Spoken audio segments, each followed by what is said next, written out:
So how come you want to follow in the footsteps of the Prophet, and you, on this, you forget that he never did it? So it's your model sometimes and not always, and especially with women. And this is something which is quite interesting for the literalists.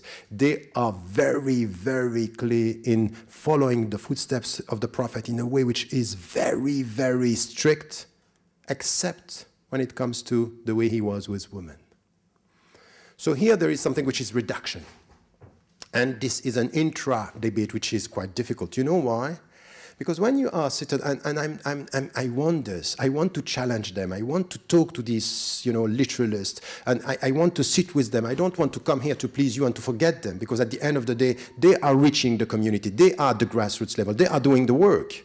They are doing the job. They are here. So it's really important to challenge them. You may don't like it, but this is the only way to change mentality, is to deal with the people, not to tell them, to put them in jail or to ban them because we don't like what they are saying, as it was in fact, suggested in the UK after the July bombing. So we need to deal with them and to challenge them. But we have a problem which is quite difficult here, is that when they quote the Quran and stick to the direct first meaning of the verse, you are behind them trying to explain, okay, look, no, it's not exactly this. This has to be put into context, and the meaning is, you take time to explain, they have no time to quote. They need no time to quote, and and it's not easy. It's apparently, and when you are under pressure, when you are psychologically trying to get what is right and what is wrong, the simplest explanation will be the first to be taken. So you have to be on the ground and to work. So this is why I'm speaking about patience. I'm speaking about being on the ground. I'm speaking about respecting the situation of the people you talk to, not only respecting the openness of your own mind. It's easy to sit here and say, I'm open-minded. You should also deal with the psychology of people living at the grassroots, dealing with some other problems. And when they get something which is clear-cut, black and white, sometimes they take it. And they like it. And it's simple.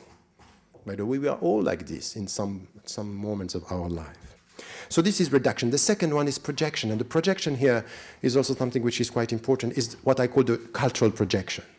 Is that the Quran was revealed in a specific society with a specific culture. So it was revealed for 13 years in Mecca and then in Medina. Even if you follow these revelations, you understand that the culture of the Meccan people was not the culture of the Medinian. The women in Medina were much more present in the social sphere. So you can see that some of the Muslims were lost. We were Muslims yesterday in Mecca in one way, and you are asking me to remain Muslims in Medina while the culture is completely different. Yes, because the principles are immutable, but the cultures are changeable. So you have to know how to deal with the principles in your new context. While the people where the women were much present in the social society, responding back to the husband and being not shy to ask very tough questions and very sensitive questions and questions about sexuality. They just surprised Aisha, the Prophet's wife, and she said that they were just, she praised them because they were not shy to ask sensitive questions on sexuality and body and dealing with men and women. So she was surprised because this was not the cultural way to do it or to make it in Mecca. And then you have the first thing that we have to extract the principles from the Arab first culture. So to understand what are the principles and in which way we are dealing. So it's a first dialectical process between the principle and the cultural environment. So this has to be done through a scholarly involvement and commitment to it. But it's not finished.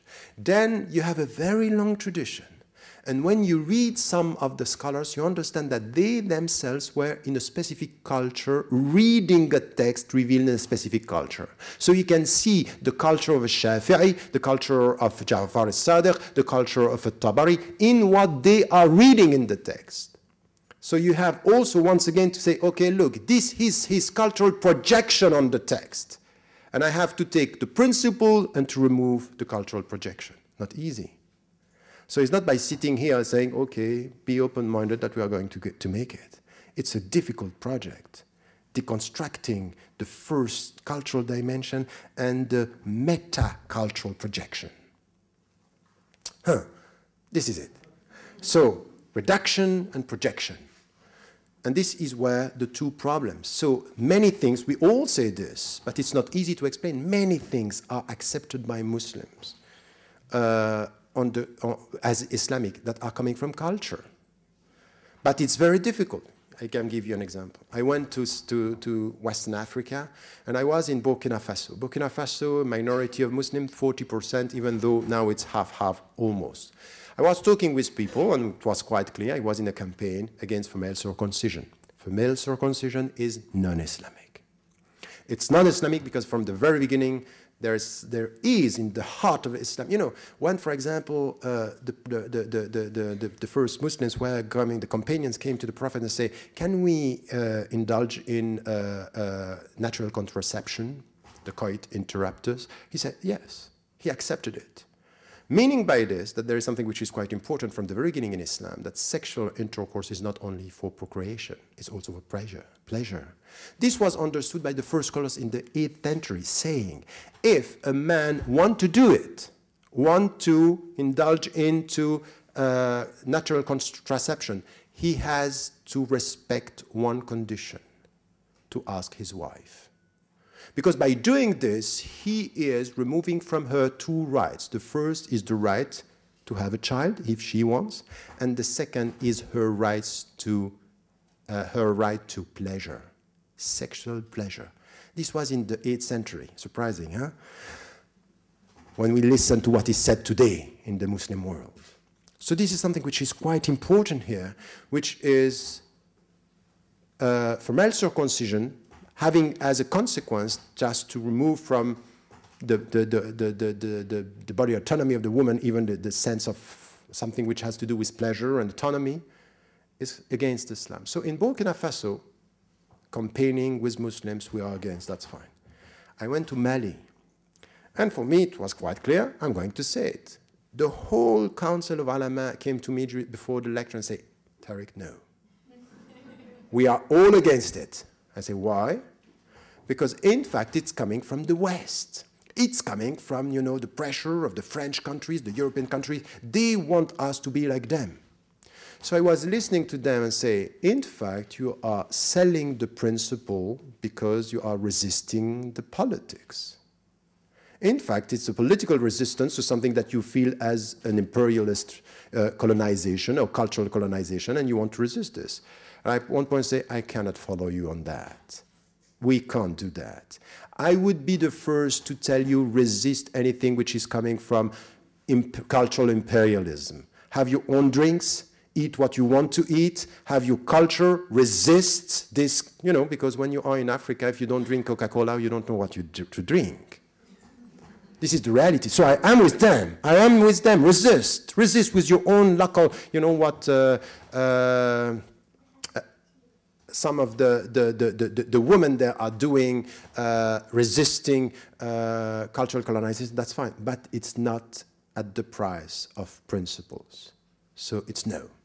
I'm going to say something, and I want to take it on me, saying it's against Islam, even though they were not happy with this, but you understand how difficult it is because you have different dimensions. It's not only a discourse that you go there, you have to understand the politics of it, that they are resisting or perceiving that resisting. So sometimes they use women, and the target is women, in order to say, we are protecting ourselves from the Western colonization, the cultural colonization, and there you have to work on this. That's fine to resist cultural colonization. That's wrong to forget.